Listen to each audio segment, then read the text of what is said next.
underneath, last card on top. The queen does end up third from the top. And in your story you say so. But then when you count,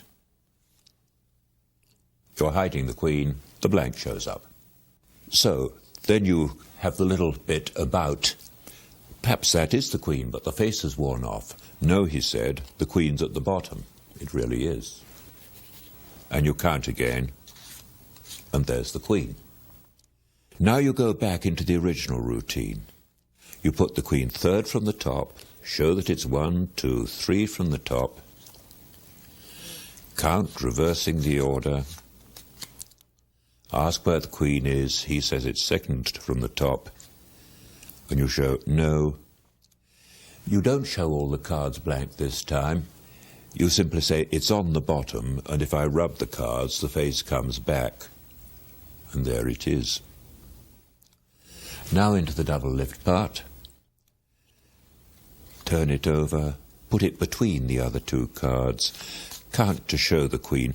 When I'm doing that, I like to let the cards spread a bit, not too much, of course, but just so that the fourth card shows half an edge below the queen, and they can see that there really are 4 cards there.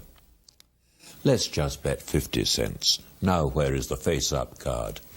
Third from the top. Bother, you're right. I've lost. I owe you 50 cents. And there's the face-up card. Face down and put it at the bottom. You must let me have my revenge. Now where is the queen? On the bottom. No, it's face up, third from the top, and you owe me $300 less 50 cents. Into the final, where you show the extra card.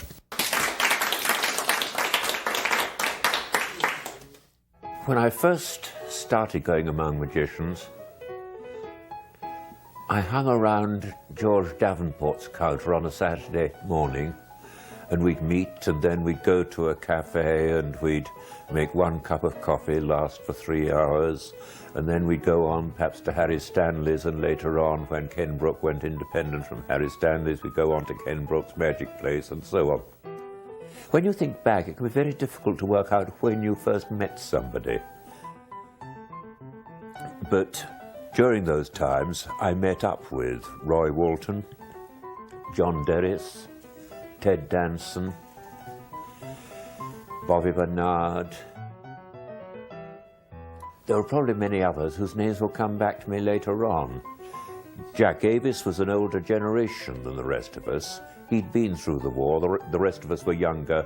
We did our military service as a conscription in Britain after the war was over. But he mixed in with the rest of us. From time to time, as time went by, other magicians came from overseas and joined our group. Cy Enfield was one of those, and he'd not be up there, not regularly every Saturday, but probably every 2 or 3 Saturdays. And others would come and go. And we used to meet at a cafe.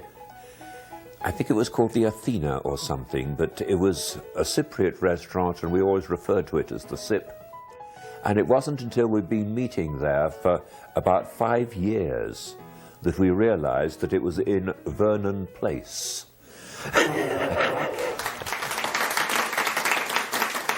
Right, now, here's a trick that's an impromptu trick using a development, which I'll explain later, of that same count. And for this trick, I'm going to use a royal flush. I'll use the flush in spades. So we've got the 10 and the ace and the king. There's the jack and the queen. But I'll arrange them in the order, so as ace, king, queen, jack, 10. Now this trick has no special plot, but it could be useful if you were doing the very important task of teaching children the values of the poker hands and the values of the cards used within the poker hand. To begin with, all of these cards are face down. But you can ask the child which is the lowest value. And if he gets it right, then the lowest value, which of course is the 10, will turn face up. Which is the next lowest value? And the next lowest value, the jack. will turn face up, which is the next lowest value. And the queen turns face up, and the next lowest. The king turns face up.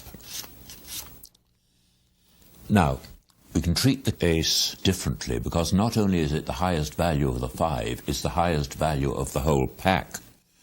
So, it is a very exclusive card. It will not mix with the other cards. It's too proud, and now somehow I've only got 4 cards. 10, Jack, Queen, King. The ace is over here, being exclusive by itself.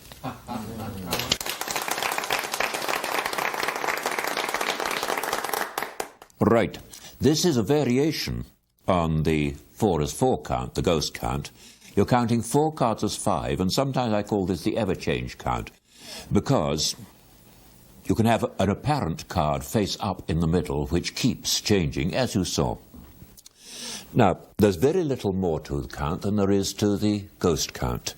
You take 1, as in the ghost count. You push off 2 and return the 1, as in the ghost count. No difference so far. Here's the extra. You squeeze slightly with these fingers so that you're holding onto the bottom card and the upper one is loose on the fingers. And now you put that upper card back as you take the face-up card. That's all the extra is. And then the last 2 cards straight.